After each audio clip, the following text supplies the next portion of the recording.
মানুষের জীবন কত রকম হতে পারে এই ভিডিওটা দেখলে আপনি কিছু হলেও ধারণা করতে পারবেন। আমরা কাজ শেষ করে বাড়ি যাচ্ছিলাম মেঘ দেখতে দেখতে এবং ভিডিও করতে করতে। হঠাৎ করেই বৃষ্টি চলে আসে, আর এমন বৃষ্টি যে আমরা যেখানে বসেছিলাম সেখানে আর থাকতে পারতেছিলাম না। এরকম হাওয়া মনে হচ্ছিল আমাদেরকে উড়িয়ে নিয়ে যাবে। আমরা তৎক্ষণিক আমাদের যে গাতটা ছিল, যে কার্টন বক্স বলি, সেইগুলো আমাদের মাথার উপরে নিয়ে আমরা বসে গেলাম। কারণ এখানে কোথাও গাড়িটা যে দাঁড় করে রাখবো সেরকম সুবিধা নেই, কারণ এটি হচ্ছে হাই রোড।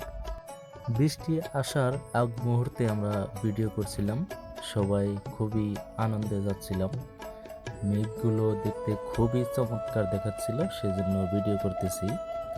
হঠাৎ করে যে এরকম বৃষ্টি চলে আসবে বুঝতে পারিনি, কারণ ব্যাঙ্গালোরে তেমন একটা বৃষ্টি হয় না।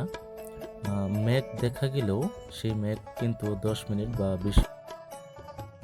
আজকে হঠাৎ করে বৃষ্টিটা চলে আসলো, আর এমন বৃষ্টি মনে হচ্ছিল আমাদেরকে উড়িয়ে নিয়ে যাবে। আপনারা ভিডিওতে দেখতে পারলেন, তাই আর কিছু বলবো না। আপনারা অবশ্যই ভিডিওটা ফুল দেখেন। ভিডিওটা দেখলে অবশ্যই আপনাদের ভালো লাগবে, এবং আপনি কোথা থেকে ভিডিওটা দেখছেন অবশ্যই কমেন্ট করে জানাবেন।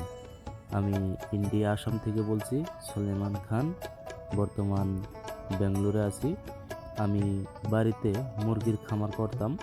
আপনারা যারা আমার ভিডিও আগে থেকে দেখেন তারা অবশ্যই জানেন যে আমি বাড়িতে মুরগির খামার করতাম। তো সেই সব ভিডিও আমার এই চ্যানেলে দেওয়া আছে, আপনারা চাইলে সেখান থেকে দেখে নিতে পারেন। আজকে এই পর্যন্তই। সবাই ভালো থাকবেন, সুস্থ থাকবেন। ভিডিওটা ফুল দেখতে থাকুন।